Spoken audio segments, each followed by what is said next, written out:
رسول معظم جناب محمد رسول اللہ صلی اللہ علیہ وسلم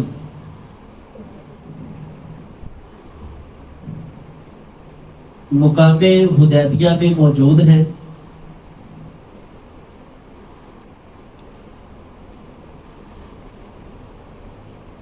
اور مشرکین مکہ کے اندر یہ پروگرام بنا رہے ہیں کہ ہم نے عمرہ کی نیت سے آئے ہوئے مسلمانوں کو عمرہ نہیں کرنے دیتے۔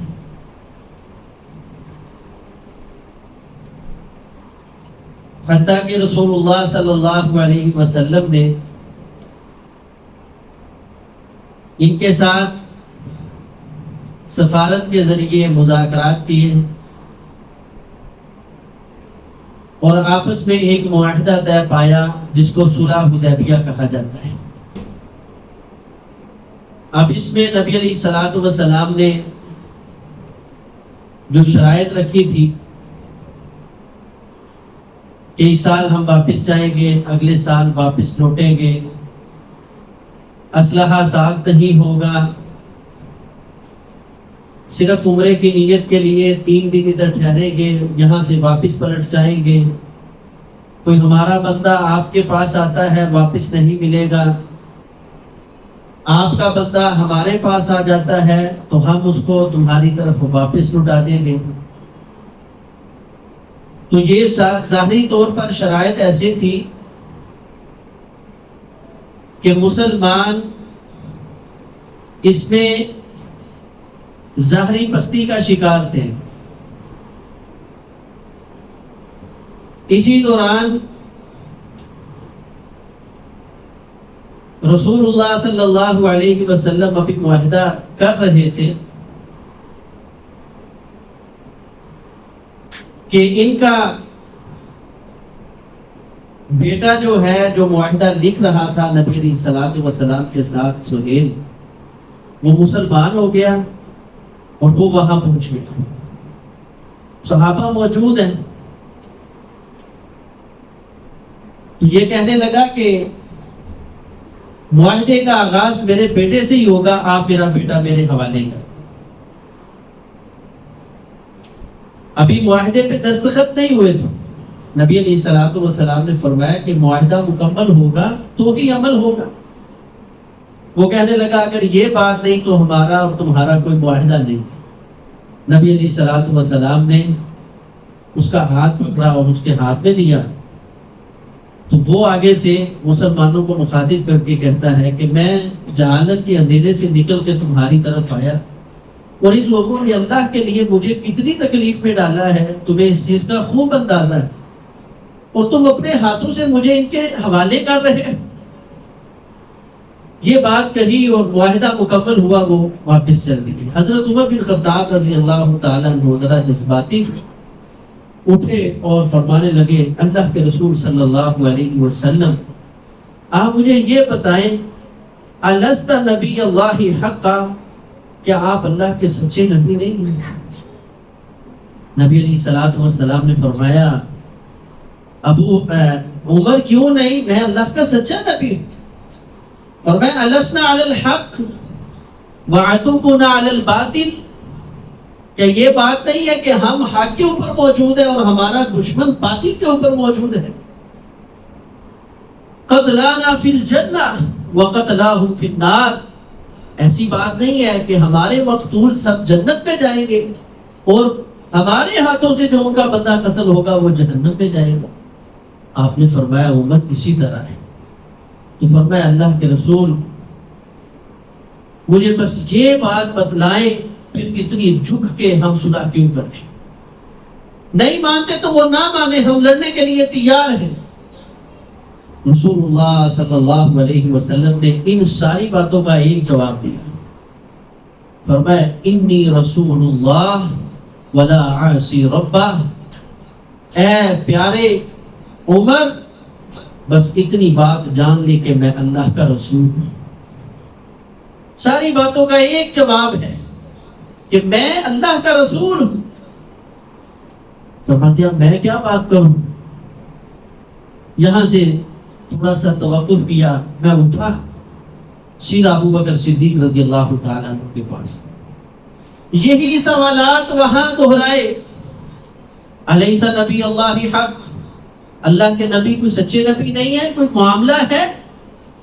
یہ نہیں کہ شک کی بنیاد پہ کہہ رہے تھے, بلکہ کہ بھی یہ تو یقینی بات ہے کہ اللہ کے رسول حق پر ہے اور اللہ کا ساتھ اپنے سچے نبی کے ساتھ, اور ہم حق پر ہیں, لوگ باطل پر ہیں. ہم اگر شہید ہو گئے تو جنت کے وارث ہیں, اگر قتل کر دیے گئے وہ لوگ تو وہ جہنم میں جائیں گے. تو پھر اتنی جھک کر صلح کیوں؟ حضرت ابو بکر فرمانے لگے یا عمر فعلم انہ رسول اللہ, بس اتنی بات جان لے کہ وہ اللہ کے رسول ہے. فرماتے میں بڑا حیران کہ آقا کے پاس آیا ہوں تو جواب ساری باتوں کا ایک ہے, انی رسول اللہ. اور جب ابو بکر کے پاس گیا ہوں تو جواب ہے کہ ہوا رسول اللہ. مطلب کیا ہوا کہ اے عمر یہ بات ذہن نشین کر لے, جس کو اللہ کا رسول مان لیا جائے, جب پہچان ہو جائے کہ یہ اللہ کا نبی ہے, تو پھر اس کی باتوں پہ اعتراض نہیں ہوگا. عقل مانے یا نہ مانے, معاشرہ اس بات کو تسلیم کرتا ہے یا نہیں کرتا, بس یہ بات ذہن میں رکھ کہ یہ بات کرنے والا رسول اللہ, اللہ کا رسول ہے. یہی بات اللہ تبارک و تعالیٰ نے اس انسانیت کو پیدا کرنے سے پہلے انبیاء کی جماعت کو بلایا. سارے انبیاء 1.25 لاکھ 1.5 لاکھ کے قریب جو انبیاء ہیں ان کو جمع کیا اور فرمایا وَإِذْ أَخَذَ اللَّهُ مِيثَاقَ النَّبِيِّينَ لَمَا آتَيْتُكُم مِّن كِتَابٍ وَحِكْمَةٍ. اے پیارے نبی, اے نبیوں کی جماعت, ایسا وقت آئے دنیا کے اندر تم چلے جاؤ, تمہیں کتاب و حکمت, علم و روشنی, رشد و ہدایت سارا کچھ عطا کر دیا جائے. اسی دوران ثم جاءکم رسول مصدق لما معکم, محبوب پیغمبر صلی اللہ علیہ وسلم آ جائیں تو پھر تمہارا کردار کیا ہوگا؟ لَتُؤْمِنُنَّ بِهِ وَلَتَنْصُرُنَّ, پھر اپنی نبوتیں نہیں چلانی, پھر تم نے محمد رسول اللہ صلی اللہ علیہ وسلم کی ذات پر ایمان لے کر آنا ہے. جب پہچان ہو گئی کہ یہ اللہ کے رسول ہیں, پھر اللہ کی طرف سے نازل کردہ شریعت نہیں چل سکتی, تو میری آپ کی عقل, معاشرے کی باتیں, بڑوں چھوٹوں کے اقوال یہ کیسے چل سکتے ہیں؟ اس کا مطلب ہے کہ جو رسول اللہ صلی اللہ علیہ وسلم کی ذات کو پہچان لینے کے بعد بھی نبی علیہ السلام کی بات کی اہمیت نہیں جانتا, در حقیقت اس نے پیغمبر کو پہچانا ہی نہیں ہے. یہ پہچان کرے کہ وہ محمد رسول اللہ صلی اللہ علیہ وسلم ہے. جو پہچان ابو بکر رضی اللہ تعالیٰ عنہ نے کی ہے کہ بھئی بات نہیں سمجھ آتی, صلح سمجھ نہیں آتی, لیکن یہ تو بات سمجھ آتی ہے کہ ہوا رسول اللہ, وہ اللہ کے رسول صلی اللہ علیہ وسلم. اور جس نے یہ مان لیا کہ یہ اللہ کے رسول ہے, وہ انسان تو انسان, آپ کو جانور, پتھر اور درخت جو ہے وہ بھی رسول اللہ صلی اللہ علیہ وسلم کی کبھی نافرمانی کرتے ہوئے نظر نہیں. ترمذی کے اندر روایت ہے, رسول اللہ صلی اللہ علیہ وسلم کے پاس ایک اعرابی آیا اور آ کر کہنے لگا کہ اے اللہ کے رسول صلی اللہ علیہ وسلم, وَبِمَا عَرَفُوا أَنَّكَ رَسُولُ اللَّهِ صلی اللہ علیہ وسلم, میں کیسے یہ بات جان سکتا ہوں کہ آپ اللہ کے رسول صلی اللہ علیہ وسلم, آپ پہچان کروائیں کہ آپ اللہ کے رسول ہیں. نبی علیہ السلام نے فرمایا کہ تو کیسے جانے گا, تو میری پہچان کیسے کرے گا؟ اب پہچان کا تو یہی طریقہ ہے کہ کوئی ایسی چیز جو رسول اللہ صلی اللہ علیہ وسلم کی پہچان رکھتی ہو, وہ بتائے کہ یہ اللہ کے رسول صلی اللہ علیہ وسلم. صحابہ کہے تو وہ عام انسان ہے. نبی علیہ الصلوۃ والسلام اس طرح یہ باغ کے اندر بیٹھے ہوئے تھے تو آپ نے فرمایا یہ کھجوروں کا درخت باغ ہے, اس میں یہ درخت پہ ایک گچھا کھجوروں کا لگا ہوا ہے. اچھا اگر میں اس کو کوئی حکم دوں یہ میری بات مان لے تو پھر تو مان لے گا کہ میں اللہ کا رسول ہوں. یہ رابی خاموش ہو گیا. نبی علیہ الصلوۃ والسلام نے کھجوروں کے اس گوشے کو گچھے کو اپنے ہاتھ کے ساتھ ایسے اشارہ کیا. صحابی بیان کرتے ہیں میں نے اپنی آنکھوں سے دیکھا ایک ایک کھجور وہاں سے زمین پہ گرتی ہے اور چلتے چلتے رسول اللہ صلی اللہ علیہ وسلم کے قدموں میں جمع ہوتی جا رہی ہے. یہ سارے کا سارا کھجوروں کا گچھا رسول اللہ صلی اللہ علیہ وسلم کے قدموں میں جمع ہے. جب جمع ہو گیا تو آپ نے ایسے اشارہ کیا, یہ کھجوریں واپس پلٹی اور جا کر اسی گچھے کے ساتھ جڑ گئی. مصور کھینچ کو نقشہ کہ جس میں اتنی صفائی ہو, ادھر فرمان محمد ہو ادھر گردن جھکائی صلی اللہ علیہ وسلم. جو پہچان یہ ہے کہ ہوا رسول اللہ, یہ اللہ کے رسول ہیں, پھر نافرمانی نہیں ہوتی, پھر محبت ہوتی ہے, پھر جان نثاری ہوتی ہے, پھر جان قربان کرنے کا جذبہ آتا ہے. حضرت جابر بن عبداللہ رضی اللہ تعالیٰ کو بیان فرماتے ہیں حجۃ الوداع کے موقع پہ نبی علیہ السلام نے 63 اونٹ اپنے ہاتھ سے ذبح کی. تو تابعی کہنے لگا 63 اونٹ ہاتھ سے نہر کرنا یہ کوئی آسان کام ہے؟ آپ ہمارے علاقے میں 1-2 اونٹ ذبح ہونا وہ سارا دن لگ جاتا ہے, یار اس کو کوئی نہر ہی کر دے.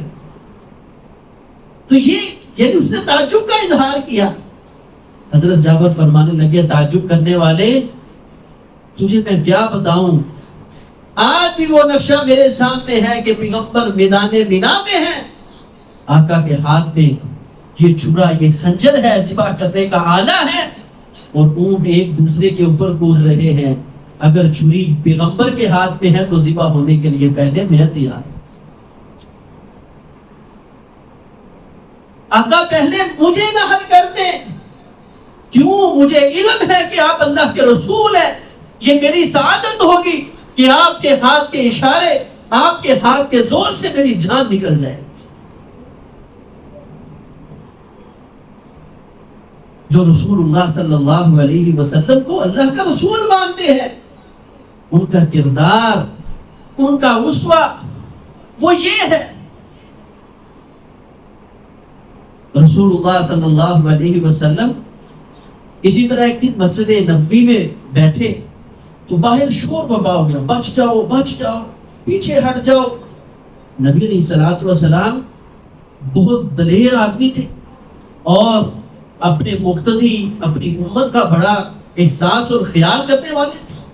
لوگ سائڈ پہ ہو رہے ہیں, نبی علیہ الصلوۃ والسلام مسجد سے نکلے باہر بازار گئے. لوگوں نے کہا اللہ کے رسول پیچھے ہٹ جاؤ, کیا ہوا ہے؟ فرمایا ایک اونٹ بپر گیا ہے. آپ کو پتہ ہے اونٹ جانوروں میں قد کا تو بڑا ہوتا ہے لیکن دل کا چھوٹا ہوتا ہے. یہ ذرا تنگ ہو جائے دل برداشتہ ہو کے بندے کو یا جو بھی چیز سامنے آئے اس کو کھانے پڑ جاتے ہیں, اس کے اندر حوصلہ نہیں ہوتا. تو اللہ کے رسول وہ جانور ہے, اس کو تو نہیں پتا کہ آپ اللہ کے رسول ہیں یا عام آدمی ہیں. وہ تو سب کو نقصان پہنچا رہا ہے, آپ کو نقصان نہ پہنچا دے, آپ سائڈ پہ ہو جاؤ. آپ نے فرمایا سب پیچھے ہٹ جاؤ, اس اونٹ کو ادھر آنے. وہ گھومتا گھومتا رسول اللہ صلی اللہ علیہ وسلم کی طرف آیا. جب اس نے نظر اٹھائی یہ بپرتا ہوا, غیظ و غضب میں آتا ہوا, غصے اور جوشیلے پن میں نبی علیہ الصلوۃ والسلام کی طرف جب لپکا, صحابہ پہ کیا بیت رہی ہوگی کہ ابھی یہ نبی علیہ السلام کو شاید کتنی تکلیف پہنچا دے. لیکن جیسے ہی پیغمبر کے وجود کے قریب ہوا, راوی بیان کرتے ہیں اس نے اپنا سر نبی علیہ الصلوۃ والسلام کے قدموں پہ رکھ دیا. اللہ کے پیغمبر صلی اللہ علیہ وسلم اس کی گردن پہ, اس کے ماتھے پہ ایسے ہاتھ پھیر رہے ہیں اور یہ شکایتیں کر رہا ہے. رسول اللہ صلی اللہ علیہ وسلم کے صحابہ جمع ہو گئے. ایسا عجیب منظر ہے کہ یہ ابھی بپھرتا ہوا ہے جانور اس کو یہ عقل اور شعور کس نے دیا؟ اصل بات یہ ہے کہ یہ جانور جان گیا ہے کہ یہ اللہ کے رسول صلی اللہ علیہ وسلم۔ مزے کی بات یہ ہے، آپ نے اس کے مالک کو بلایا، فرمایا کہ کیا اس کو میں نتھ نہ ڈال دوں؟ جاؤ لے کر آؤ۔ آپ کو پتہ ہے جانور کو، یہ بیل بیڑا جو ہے، اس کو نتھ ڈالنا کتنی مشکل ہے، ناک کے اندر سے یہ سوا جو ہے یہ نکالنا۔ عام چھوٹے جانور کو 3-4 لوگ مل کے ڈالتے ہیں، رسول اللہ صلی اللہ علیہ وسلم نے ایسے اس کا ہاتھ پکڑا اور نتھ لی، اس کے ناک سے گزار دی۔ آپ نے اس کے مالک کو کہا جا اس کو لے جا، لیکن اس کا خیال کرنا، یہ تیری شکایتیں کرتا ہے کہ کام زیادہ لیتا ہے اور یہ مجھے اناج کم دیتا ہے۔ اب اس کو یہ تکلیف کیوں نہیں ہوئی کہ اس کو یہ علم ہے کہ یہ اللہ کے رسول صلی اللہ علیہ وسلم ہے، اور رسول اللہ صلی اللہ علیہ وسلم سادہ لفظوں میں یوں کہوں، میری ناک پھاڑتے ہیں تو پھاڑ دیں، یہ میری سعادت کی بات ہے۔ تو یار اگر پیغمبر کے حکم پہ اور ایک طرف میری بات اور میری ناک نہیں رہتی تو مجھے بتا کہ میرے سے بہتر یہ اونٹ اور یہ جانور نہیں ہے جو پہچان گیا ہے رسول اللہ صلی اللہ علیہ وسلم کی بات کو۔ میں ایک مجلس میں 8-8 10-10 پیغمبر کی حدیثیں ایک مسئلہ پہ سنا دوں، آپس میں ناراض نہیں ہونا، میری ناک نہیں رہتی۔ اور تیری اس گندی ناک سے اللہ کی قسم، یہ اونٹ کی ناک ہزارہ درجے بہتر ہے جو پیغمبر کے اشارے پہ اپنے آپ کو نثار کرنے کے لیے تیار ہو۔ جو اللہ کے رسول صلی اللہ علیہ وسلم کو رسول مان لیتے ہیں، وہ پھر نبی علیہ السلام کی بات مانتے ہیں، سر تسلیم خم کرتے ہیں، پھر کیوں کیسے ایسے ویسے یہ نہیں چلتا، پھر رسول اللہ صلی اللہ علیہ وسلم کا مقام چلتا ہے کہ یار بات میرے آقا کی ہے، میری زندگی کس کام کی، میرا ایمان کس کام کا، میری عبادتیں کس کام کی، اگر میں نے اپنے نبی کی بات ہی نہیں مانی۔ اور یہی محبت کا سب سے بڑا تقاضا ہے۔ اور اللہ تبارک و تعالیٰ نے اپنے نبیوں سے اس چیز کا مطالبہ کیا ہے، لَتُؤْمِنُنَّ بِهِ وَلَتَنْصُرُنَّ۔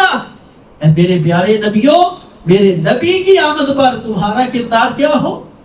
تمہارے پاس اللہ کی وحی ہے، شریعت ہے، آسمانی کتابیں ہیں، تم رشد و ہدایت پر ہو، صراط مستقیم پر ہو، تمہارے لیے گمراہی کا سوچنا بھی گمراہی ہے۔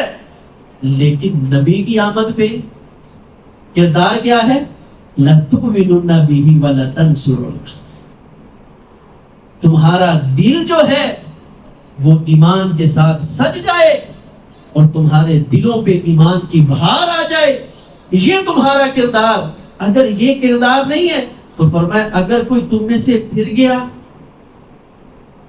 نبی کی آمد کی خوشی تو ہے لیکن نبی کی بات کی خوشی نہیں ہے، دل میں جگہ نہیں ہے، تو فرمایا پھر دیکھ لینا فَأُولَٰئِکَ هُمُ الْفَاسِقُونَ، میں اللہ نبیوں کو نبیوں کی لسٹ سے نکال کے فاسقوں کے اندر شامل کروں۔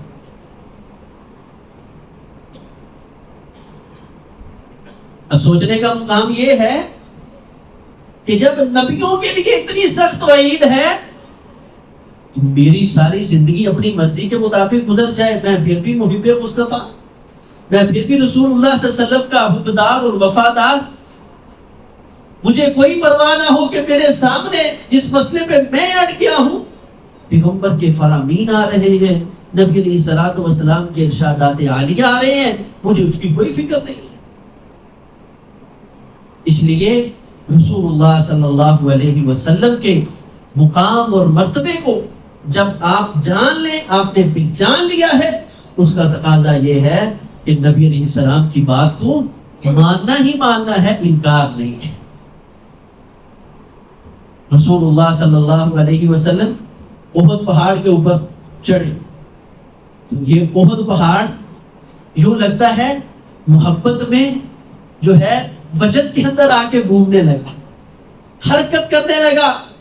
نبی علیہ الصلوۃ والسلام نے ایسے پاؤں مارا، فرمایا اسکت یا احد، احد سکون کر، اتنی مستیاں بھی اچھی نہیں ہوتی، فإن علیک نبی، تیرے اوپر ایک نبی ہے، وہ صدیق اور اللہ کے نبی علیہ السلام کا دوست سچا یار صدیق ہے، اور 2 شہید ہیں۔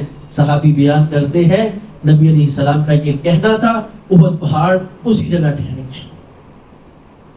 اور نبی علیہ السلام نے پھر کیا فرمایا؟ فرمایا ھذا جبل احد، یہ احد پہاڑ یحبنا ونحبہ، یہ ہم سے محبت کرتا ہے، ہم اس سے محبت کرتے ہیں۔ یہ اعزاز ملتا ہے جب بات مانی جائے، جب رسول اللہ کے مقام کو سمجھا جائے، جب زبانی ابو جی بڑے پیارے ہو، بڑے سونے ہو، بیٹا پانی پلا دے، حاجدہ ثواب ضائع ہو جانا، مجھے بس آپ کا چہرہ دیکھ لینے دے، وہ بیٹا میرا حلق خشک ہو رہا ہے، نہیں آپ مجھے کہیں نہ جانے دے، میں تو آپ کا چہرہ دیکھ کے اپنے نامہ اعمال میں حج کا ثواب لکھوانا چاہتا ہوں۔ یہ جھوٹی اور بناوٹی محبتیں نہیں چلنی۔ جو اصل محبت ہے وہ محبت کیا ہے؟ من احب سنتی فقد احبنی ومن احبنی کان معی فی الجنہ۔ اپنی زندگی کو رسول اللہ صلی اللہ علیہ وسلم کی سیرت صورت میں ڈھال لیں، اللہ کے پیغمبر علیہ السلام کے کردار میں ڈھال لیں، نبی علیہ السلام کی محبتوں میں ڈال لیں۔ جو چیزیں میرے نبی کو پسند ہے ان کو پسند کر لیں، جو آقا کو پسند نہیں ہے ان کو ناپسند قرار دے دے۔ جب یہ معیار بن جائے گا، آقا فرماتے کل قیامت کے دن جنتی نہیں کانا معی فی الجنہ، یہ جنت میں میرے ساتھ ساتھ ہوگا۔ اگر احد کو مقام مل سکتا ہے تو میں انسان ہوں، اپنے نبی کا لاڈلا ہوں، میرے لیے آپ کے لیے اللہ کے پیغمبر روتے رہتے ہیں، تو پھر یہ مقام مجھے اور آپ کو بھی مل سکتا ہے۔ اللہ خالق کائنات ہمیں مقصد آمد مصطفیٰ صلی اللہ علیہ وسلم کو صحیح معنوں میں سمجھ کر اور اپنی زندگی کو اس کے مطابق ڈھالنے کی توفیق عطا فرمائے۔ اقول قولی ھذا استغفر اللہ لی ولکم ولسائر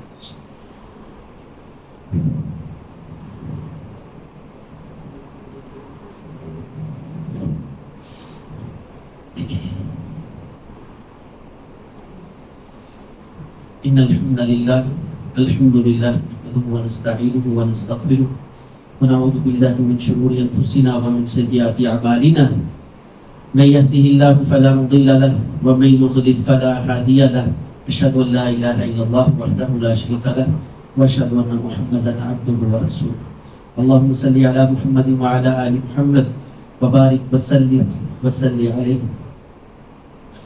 آج کے خطبہ جمعہ میں نبی علیہ الصلوۃ والسلام کو اللہ کا رسول ماننا اور اس معرفت کا حق کیا ہے کہ نبی علیہ الصلوۃ والسلام کا اشارہ آ جائے، حکم آ جائے، آرڈر آ جائے، انسان کا کام ہے کوشش کرے کہ میں نے اپنے نبی کے اشارے پہ اپنی جان قربان کر دینی ہے۔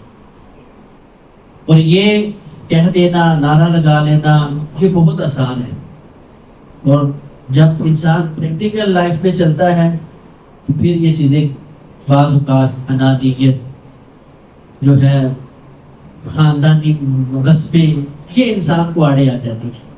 تو اس لیے انسان کو کوشش کرنی چاہیے کہ رسول اللہ صلی اللہ علیہ وسلم کی جو معرفت کا تقاضا ہے اس کو ہر صورت میں پورا کرے، کہ ہم نے اپنی زندگی رسول اللہ صلی اللہ علیہ وسلم کی سیرت، نبی علیہ السلام کی کردار، نبی علیہ السلام نے جو ہماری رہنمائی کی ہے اس کے مطابق ڈالی۔ تو جب ہم یہ انداز اپنا لیں گے تو پھر انشاءاللہ ہماری دنیا بھی بہتر ہے اور آخرت بھی بہتر ہے۔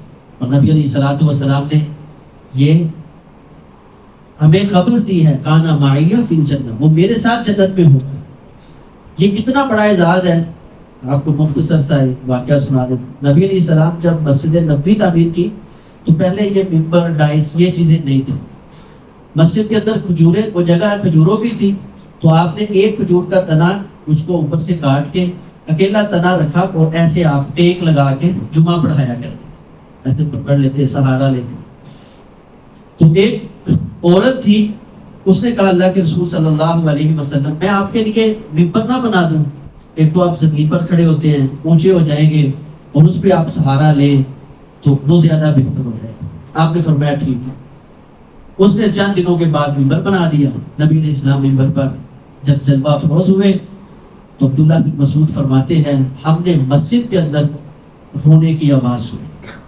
بعض روایات میں ہے ایسے رونے کی آواز جیسے حاملہ اونٹنی بجائے حمل کے وقت روتی، بعد میں جیسے بچہ ماں سے بچھڑا ہوا ہو تو وہ روتا ہے. نبی علیہ السلام دوران خطبہ ابھی شروع کیا تھا، رونے کی آواز آئی، آقا سمجھ گئے. آپ ممبر سے نیچے اترے، اس کے پاس چلیں گے. فاحتضنہ، اللہ کے رسول نے اس کو ایسے گلے کے ساتھ لگا. جیسے وہ گلے کے ساتھ لگا فسکن، خاموش ہو گیا.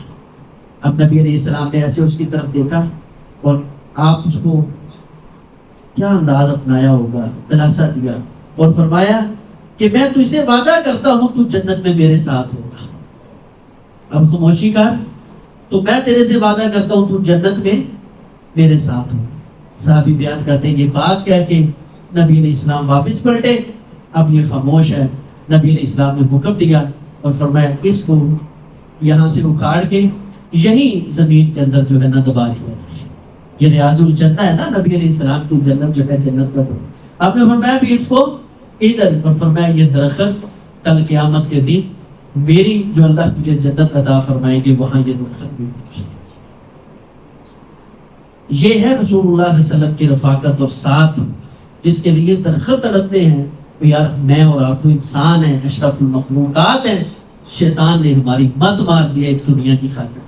آئیں رسول اللہ صلی اللہ علیہ وسلم سے صحیح معنوں میں محبت، پیار اور عقیدت کریں. اللہ خالق کائنات ہمیں اپنے نبی صلی اللہ علیہ وسلم سے صحیح معنوں میں عقیدت کرنے کی توفیق عطا فرمائے.